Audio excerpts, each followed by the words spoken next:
Everybody, I am going to call the room to order. This is an application that is dealing with a rezoning, and it bears application number RZ003-25. The application is from Grove Developments, proposing to rezone 5 lots from the R1 to the R2 zone. The specific parcels in question are 912-410, 677-344, 677-336, 677-328, and 190-082. Comprising about 2.53 acres of area from low-density residential R1 to medium-density residential R2. I want to thank everybody for coming here and being with us here in person, and for those who may be joining us online. My name is Jeff McDonald. I am Chair of Planning, Development, and Heritage, as well as a councillor for the town of Stratford. I'll just indicate some preliminary matters for everybody. If you wish to comment formally on anything from tonight's meeting, the town will accept written responses provided directly to the Planning Department, by email or in writing until 4:30 p.m. on Friday, October 3rd, 2025. Please note that comments provided on any social media platform are not necessarily captured as part of the written submission process. After the presentations by the planner and applicant, there will be an open floor for any questions or comments on the applications. Questions via social media are being monitored and submitted to be read into the record and answered. To ask a question, please use the comment field on either YouTube or Facebook where you're viewing the live stream. As this is a public meeting, you are required to provide your name and address when asking a question. As I indicated, this public meeting is for a proposed zoning bylaw amendment from R1 to R2, and it is not any proposed specific developments. Questions and comments should be limited to the request to rezone the subject lots from low-density residential R1 to medium-density residential R2. Any proposals such as stacked townhomes or apartments or anything of that nature, as indicated in any correspondence from the town, is not being considered at this time. Any future development of the subject lands will need to be a complete separate development permit application process in accordance with the town's zoning and development bylaw, depending on what the proposal might be. Now, before I turn the microphone over to the presentations, I just want to make some general statements about meeting decorum here this evening. I ask that everyone in here this evening be respectful to each other and be patient and allow each other time to speak and to respond. I want to keep this meeting moving in a smooth and orderly fashion, and I want to make sure that the following practices are going to be observed. Comments and presentations should focus on the nature of the merits or potential consequences of the proposed application and must avoid personalities or motives of the applicant or any other person. Comments should be focused on the application at hand and not on prior applications or proposals that might have been present for these specific lands. All comments or questions are made to myself as chair, who will then decide who is the appropriate person to field the question. There shall be no direct debate between members attending this meeting. The public who are attending this meeting should refrain from disturbing the assembly when presentations are being made or questions are being discussed. And presentations are going to be limited to 5 minutes for individuals or 10 minutes for groups. And certainly a request for additional time will be considered by myself. At this time, I will turn things over to our town planner, Mr. Philip Ruff, who's seated to my right, to provide an overview from a planner's perspective of the application that is before you this evening. Okay, thank you for that. So if you guys, just a bit of a note, if you have trouble reading the screen at the back also has exactly the same document. So either one works. So the application on hand here is a rezoning request. It came in from Grove Developments Limited to amend the zoning of parcels 912-410, 677-344, 677-336, 677-328, and 190-082. So it's approximately 2.53 acres. So just go with the map. So these are the 5 lots in questions. You have the big, long vertical one, and then you got 4 horizontal ones running parallel to Nightingale. So it's just off the south end of Swallow. So the proposed R2 zone, this application is proposing to go from the low-density residential, the R1 zone, to the medium-density R2 zone. So this proposed R2 zone abuts the existing R2 zone to the west, which includes Kelly Heights and the Rankin Drive subdivisions. And then it's currently part of the Nightingale, and developing everything to the east of this subject lands are R1. So it's abutting an R2. So the property itself will be accessed by an extension of Swallow Drive, which will result in the connection of both sections of Swallow Drive, the west leg. So I'll show you on the map. This gap right in here, this was approved earlier by council with a separate subdivision earlier this year. So when development occurs on these 4 lots down here, Swallow Drive will be connected. So, yeah, part of separate application. So in accordance with section 3.2, which is the amendment procedures in the town's zoning bylaw, development bylaw number 45, council shall hold a public meeting to solicit input from residents on the proposed amendment. Just to reemphasize the chair's comments, at this meeting, we're only addressing the request to rezone the subject lands from R1 to R2. The future development of the lands is not the subject of this public meeting. Any future development of the subject lands will need to complete a separate development permit review process in accordance with the town zoning bylaw. So section 3.2.2 of the zoning bylaw outlines various criteria that council must consider while reviewing applications for rezoning. This criteria includes consideration of the following: compatibility of the potential development with surrounding land uses, including existing and projected land uses, comments from residents and other interested persons, and conformity with the official plan. And I'll show you the other criteria. So we have, I think, A through M. So there's a wide variety of criteria that need to be considered. So all of these items council take into consideration. And let's go back up.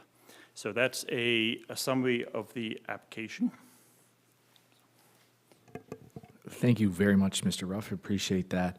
I will now request or invite, I should say, a presentation from the principals of Grove Developments, one of whom is present here this evening. I understand Mr. Deco Ryers.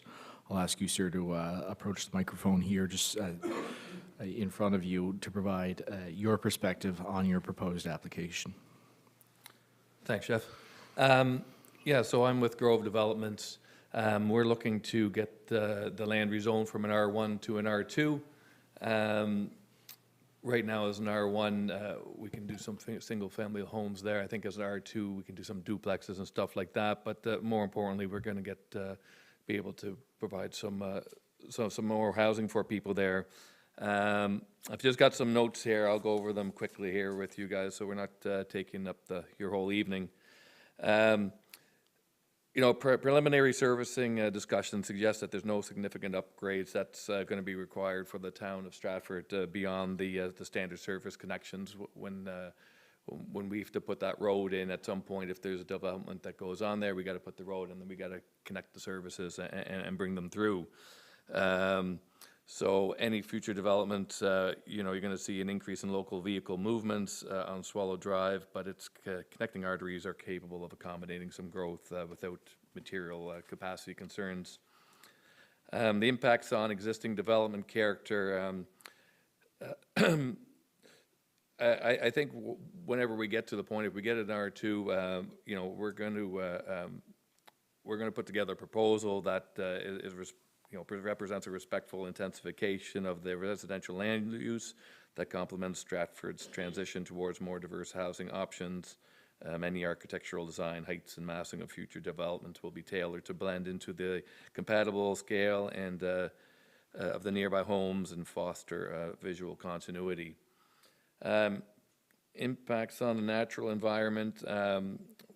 This property doesn't have any ecological sensitive areas, like there's no ponds or wetlands or anything on this property. Obviously, we have to clear some trees, but efforts will be made to preserve as many mature trees as possible and leave a buffer zone between neighboring homes. Compatibility with the scenic and heritage features. There's really no designated scenic views from that area, and there's no heritage resources or concerns about that site. As far as the impacts on the town's finances, I mean, all it's going to do is it's going to expand Stratford's tax base while minimizing any corresponding servicing cost increases. Some other considerations, this proposed rezoning is going to help address Stratford's housing supply challenges, particularly the need for attainable family-friendly housing units.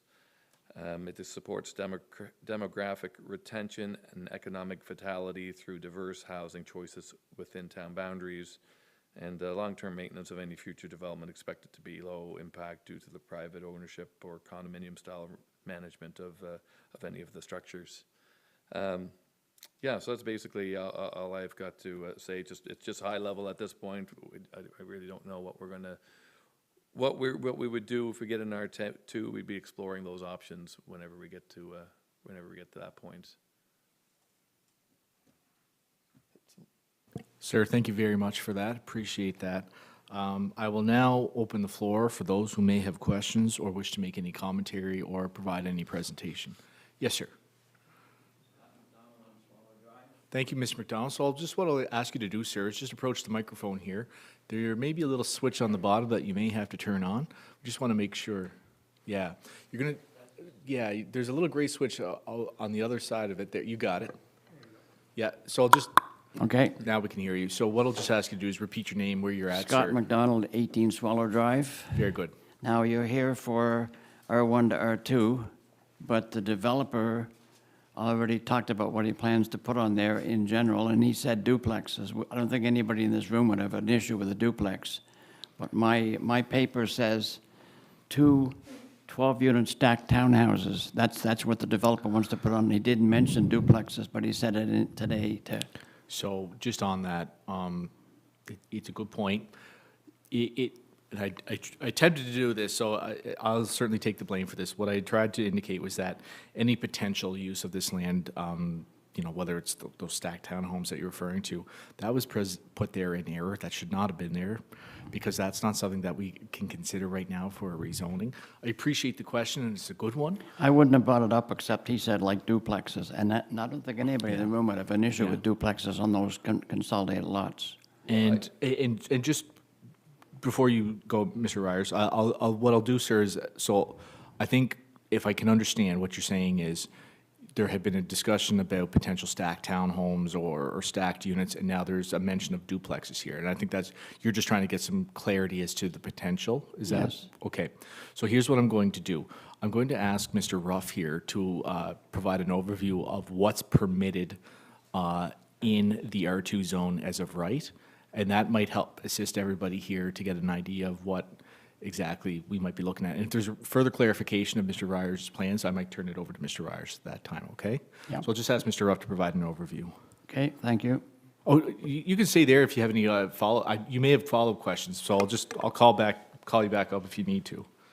Okay, yeah, so thank you for that. So the property is currently zoned R1, so low density residential. So within the R1 zone,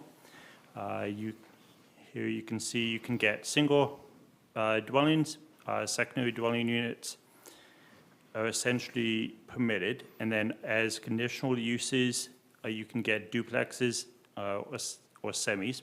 A duplex is one unit over top the other, semi is one unit beside the other. As conditional or special permit, up to a certain percentage of the lots in a block. So currently, within the Nightingale neighborhood, I believe there's 3 or 4 semis, 2 right on Swallow and 1 on Mason, I believe. So those are the permitted residential uses. Other uses include recreation uses, general agricultural uses, as well as under special permit, you could get a childcare center, convenience stores, and so forth. The R2 zone has a lot more uses in here. So as of right, which means or permitted uses are singles, 2 units, the semis or duplexes, townhouse dwellings up to 3 in a building under the residential, and then as conditional or special permit, both conditional and special permit need to be decided upon by council. So it's not as a rate, they're conditional or require further review. You can get duplexes up to 100% of the block, townhouse dwellings up to 6 units, or stacked townhouses up to 12, up to 40% of a block, or as a special permit use up to 100% of the block. In this case, a block would be a land that is bound by roads on either side. So in theory, Nightingale neighborhood would be considered a block because it's bound by the Grey Group property on one side and Mason on the other. So hypothetically, Nightingale would be one block, Kelly Heights would be potentially one block, and so forth. So those the residential uses, and then there are a couple of institutional uses also allowed in both zones. So. Okay. Mr. McDonald, does that assist, or do you have any follow-up questions as it might relate to that? Well, I don't want to monopolize the time here, but it's obvious that anybody that's going to develop that land will want to maximize their income or the profit from it by selling lots or building for income. So I guess our concerns is to keep it as low as possible in the number of units that go in there. That's all we're concerned. That's all I'm concerned about, and all I hear from the people in my neighborhood. Very fair, sir. That's certainly something. Yeah, I know you're not talking about 2, 3, 4, 5-story buildings in there. You're talking about R1, R2. But R2 allows for 2-story buildings. Yes, it does. If we make that move. If we say yes, okay, no problem with R2, then we've gone to the slippery slope. Okay. Thank you. Appreciate that. Thank you, sir.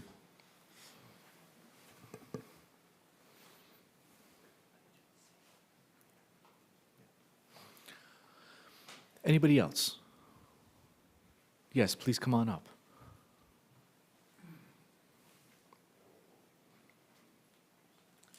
Oh, and I should say, in case anybody needs to, we can always bring a microphone to you as well in case there's any issues with anybody approaching. I didn't realize I limped. Okay. No, you did quite well, yeah. Okay. Judy McIntyre, 11 Swallow Drive.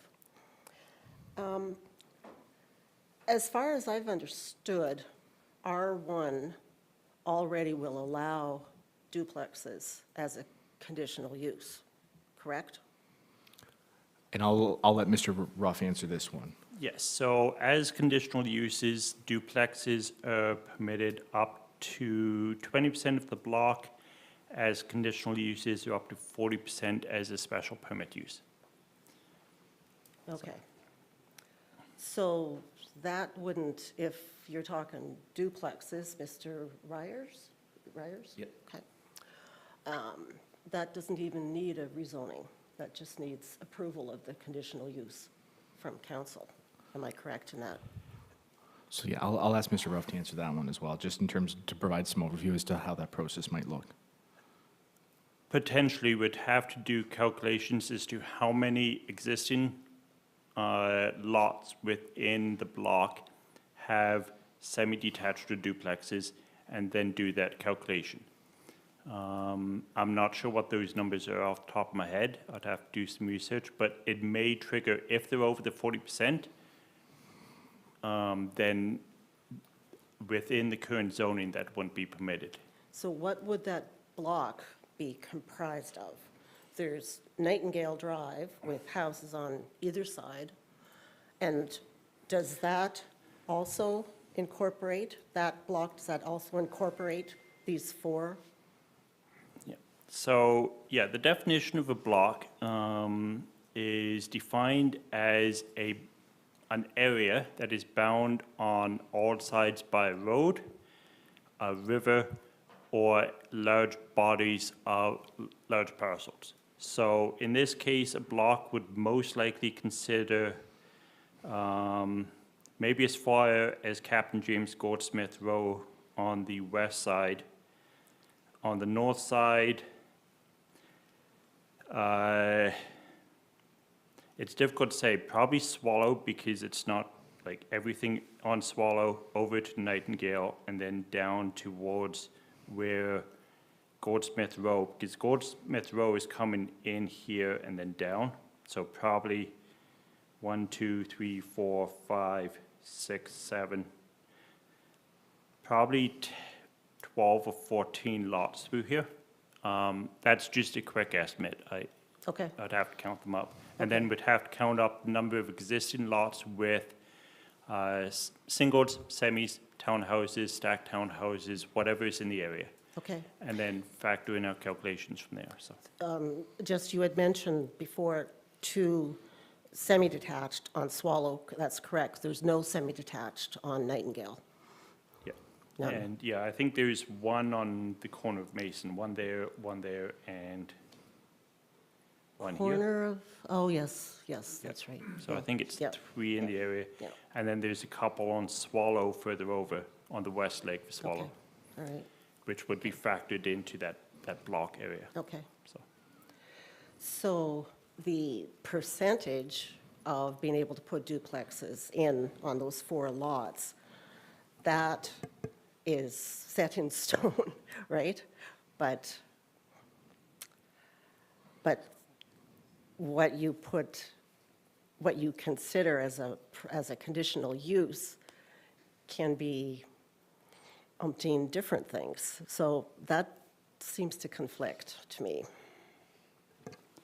So the uses themselves are set, like each zone's got specific uses listed. So the R1 zone's got Yeah. those ones there, and then Yeah. the R2 zone's got their own. So the only way these uses can be changed would be through a zoning bylaw amendment. So let's say you wanted to add an apartment building to the R1 zone. The only way a developer could do it, or let's say you wanted to do an apartment on your property, you'd have to make an application to add that use into the specific zone. So an apartment is not permitted or listed in the R1 zone and is therefore not permitted. Only those uses listed in the zone can be done, depending if it's permitted, Okay. it's as a right, if it's conditional special permit, it's up to council. Okay. So. It just seems like that would be an important question to take into consideration if you're going to rezone it to R2. So I don't know if that's something that should be looked at before that decision is made or not. I think so, but, yeah. I think it is. I'll just indicate that to you.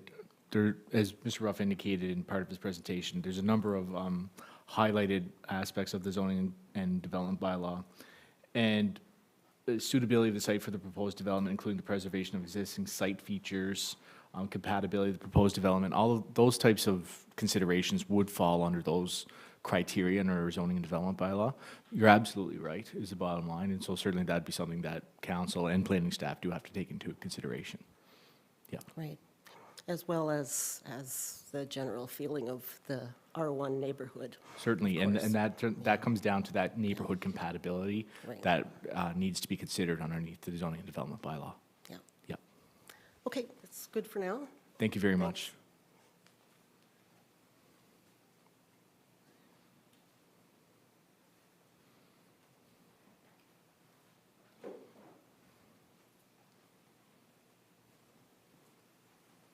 Hi there, sir. Hi, Keith Mary, 4 Nightingale. Just a couple of questions. Right now, it's R1, could go to R2. I understand, and what I like to see was the compatibility, conformity. It's nice to hear those words, particularly in our subdivision, because we have had that come up in previous, and it was nice the way the council dealt with that. With R2, what's being requested is really to go from R1 to R2. Originally, the letters we received mentioned the stackable housing, which I think got a lot of backs up, and then we've subsequently heard that that wasn't the case. But it just seems to me, if that's not the case, why go to R2 right now? Why not stay at R1 until a project comes up? And then let's bring it to council, and maybe we have a hearing to see what's coming. The reason I mentioned that, here a few months ago or weeks ago, the development the other side of Swallow, that is zoned R2, if I'm not mistaken, and they were putting in, looking at stackable housing. We didn't receive any letters, because it was already zoned. So I understand people that butted onto that property, they received letters, more for information purposes, but council, because it was zoned, they received letters, they could put in concerns, but it's already zoned. Why don't we leave it as R1 until something comes forward, then send out the letters to us, and let's have a meeting to see what's being proposed? Yep.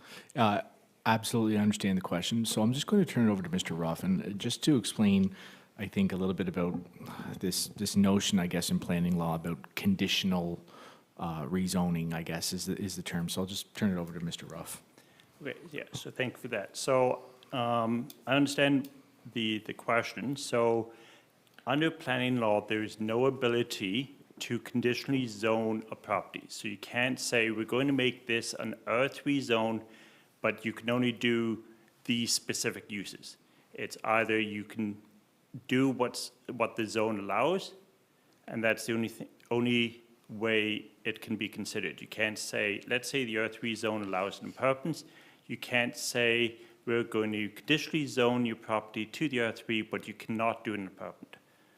It's either it goes to the in this case, the R2 zone, and any of the uses listed in that zone could be considered, or it stays the R1. You can't say, we'll go to the R2, but you cannot do a townhouse dwelling. It's either all or nothing. It can't be done piecemeal.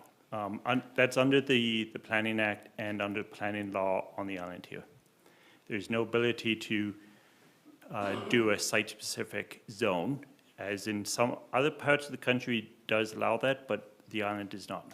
So it has to be either an R1 zone or an R2 zone. There's no ability to say an R2A zone.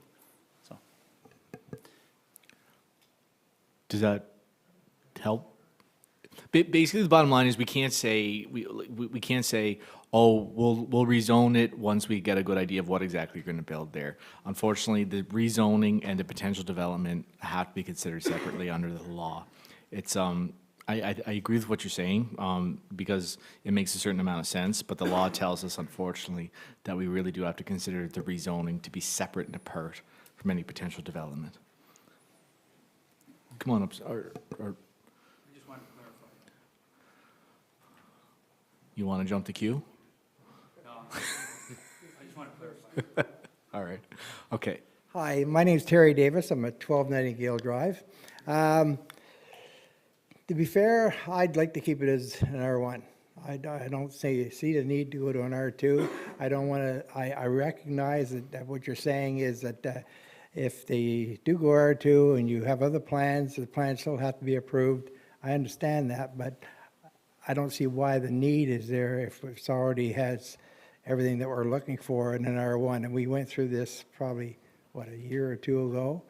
And I still believe that it's in our best interest for our community to have an R1. And there's still the ability there to build single-family homes or possibly duplexes, which is fine for the amount of lots on the properties that we're concerned with. So for me, that's the way I feel about it. Very good. Okay? Yep. Thank you, sir. Thank you. Appreciate that. Mr. Mayor, you want? Yeah, would appreciate some perspective. Yeah, from you as sorry well. for jumping in. I just want to clarify the next step, I guess, to what Mr. Ruff said, and that is that if there is a rezoning when it takes place, the next step prior to any development taking place is the developer has to submit a development plan which includes what he's planning or she's planning to do, which would entail the property owners in the area being advised, which is what happened at the other end of the other side of Swallow Drive. And those homeowners have an opportunity to make their voices heard about what they see as the merits and demerits of that development. So it is a two-step process before any development takes place if it's outside of the as of right template. Thank you. Okay. Thank you, Mr. Mayor. Yes, sir. Come on up.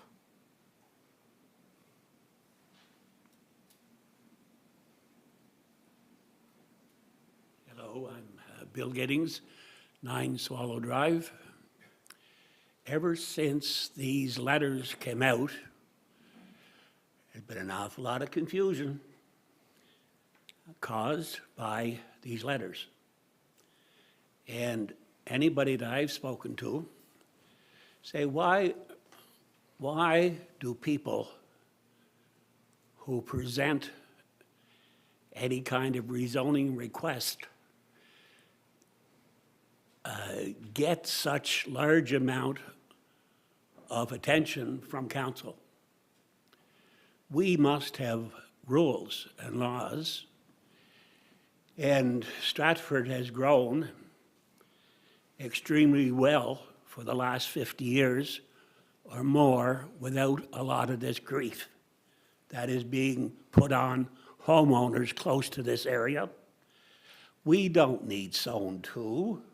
We have duplexes right beside us, and they're no big deal.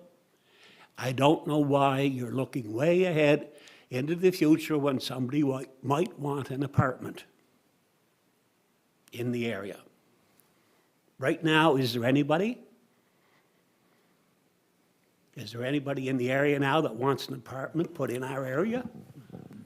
Well, I guess I'll take that question, I suppose. And the answer, sir, is unequivocally yes. Yes. Yeah. Right. Well, why don't you come out and say it? Yeah. Oh, well, I think we're It pretty hasn't been consistent. said in writing. Yeah. No, I think it is, you know, when you look at our official plan, for instance, that's been in place since 2014. Yeah, but how much time does an average person have to go through nitpicking your things? Sure, yeah. Keep but, us, yeah. keep us informed. Yeah. We have somebody who wants an apartment there. Therefore, you are suggesting that maybe we should zone 2 now rather than later. Right. That's not what we were told. Right. So just a couple of things, I guess. You know, I took your question to be somewhat general. In the No, form- it's not general. So in this instance, apartments cannot go into an R2 zone. Duplexes, for instance, townhomes, Apartments can't go in R2? no. Only in our high-density residential R3 zone can apartment be put in. And we do have a request for apartment buildings there now? Well, no, the only thing we're considering here tonight, sir, is... No, not tonight. I mean, just in terms of what you just mentioned a while ago, there is apartments being looked at? In the town as a whole, yes, that's what I meant, sorry, but not with this specific parcel of land. Well, Yeah. I see. Well, things are just as unclear now as they were when I come up. Thank you, sir. No, don't worry about it. Anybody else?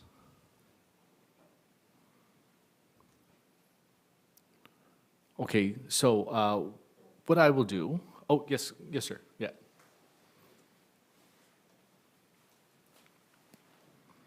I have to go slightly off topic with this, but I'm in Kelly Heights, Swallow Drive, and I signed a covenant, as well as my developer, that you cannot have a business, you cannot have a motorhome or travel trailer in your yard, you cannot have a tent to store your car in your property, and that's happening in right across the street and up the street from me, 2 businesses, advertised on the side of their building, and I went to the Gray Group, and they said, if you have an issue with that, the town won't help you, you have to go to court against that person yourself. So, yeah, I'll just... So what I'm saying is, this is, again, to use the phrase, a slippery slope, and we do not want this changed to R2. We want it kept as R1 and move in something that reflects the neighborhood. Thank you. You're welcome. I'll just indicate, yeah, that the town doesn't have a role in enforcing restrictive covenants, though there may be what the Gray Group, I'm just assuming that the Gray Group might have mentioned something about the fact that there are unpermitted businesses happening in that zone, which certainly may be in contravention of some of our bylaws. Just one moment. It says there's 2 members. Are they there? I don't have anything. They're not here.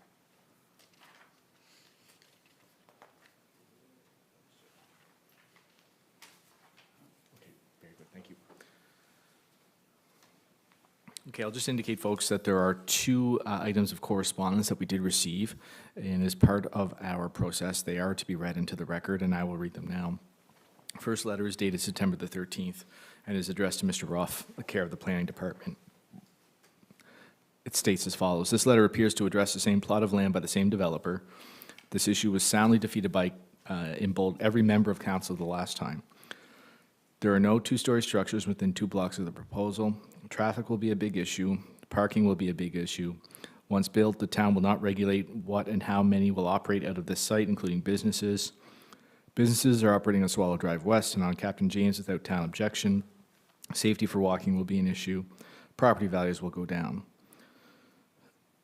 And the developer did not attend the last meeting for his proposal and left it to Bill Campbell to defend the planned development. And it concludes, please consider my objections. The next item of correspondence is dated September the 19th, addressed to Mr. Ruff, care of the Planning Department. Dear Mr. Ruff, I am writing in response to your letter dated September the 9th, 2025, advising affected residents or property owners re RZ003-25 Grove Developments Limited rezoning request. I want to respond in the strongest terms possible that I am absolutely opposed to this rezoning application on the grounds that the proposed development will cause hardship to surrounding property owners due to excessive noise, parking, traffic, congestion, hours of operation, and many other potential nuisances. For instance, obstruction of pre-existing views, unsightly maintained properties, and pollution and litter and garbage. Construction of the type of proposed dwellings mentioned in your letter should be restricted to urban core and core mixed-use zones only in our town. As a lifelong resident of Stratford, it has been very disappointing to me, particularly over recent years, to see the changing character of our town, which used to be made up of predominantly of comfortable, well-maintained single-family dwellings lived in by long-term residents, but is now more and more being filled up with higher density, lower-end dwellings, predominantly lived in by transient or short-term residents. As a direct result of the above-described increase in development in our town in recent years, there have already been disappointing increases in overcrowding, noise, crime, unsafe parking and traffic conditions, obstruction of pre-existing views and sight lines, unsightly, poorly maintained properties, and pollution, litter, garbage issues in our town. The application described in the letter that I received represents an intention to create more and more of the same type of the latter, higher density, lower-end dwellings, predominantly lived in by transient and short-term residents, which are inappropriate and unwelcome dwellings in these particular zones and parcel numbers, because they negatively affect the neighboring pre-existing long-term property owners and residents of the town. In summary, I am opposed to the application made in this letter, which I perceive as devaluing to the pre-existing neighborhood R1 single-family dwellings, and which, in my experience, also will have negative impact on the quality of life to those living in the pre-existing neighborhood single-family dwellings, including myself. Ideally, the lots mentioned in the letter should be left as is, lovely green space and a much-needed buffer zone between the pre-existing neighboring R1 single-family dwellings and the higher density, lower-end dwellings. However, if Grove Developments must proceed with any construction, then the existing plan and R1 zoning for these lots should be honored and remain unchanged. Thank you for that correspondence. I'll just indicate that there are no online questions or comments at this time, so I'll just indicate what our next steps are. Written comments will be received until 4:30 p.m. on Friday, October the 3rd, by email to prough@townofstratford.ca or hand-delivered to the Town Center Planning Department. Planning Board will meet for discussion and make a recommendation to Council on November the 3rd, 2025. Town Council shall meet on November the 12th for the first reading, and if passed, we will meet again on December the 10th for second reading and adoption. I'll just call everyone here and appreciate everybody's participation and your thoughtful comments and questions. I want to thank everyone, and I will now adjourn these proceedings. Thank you very much.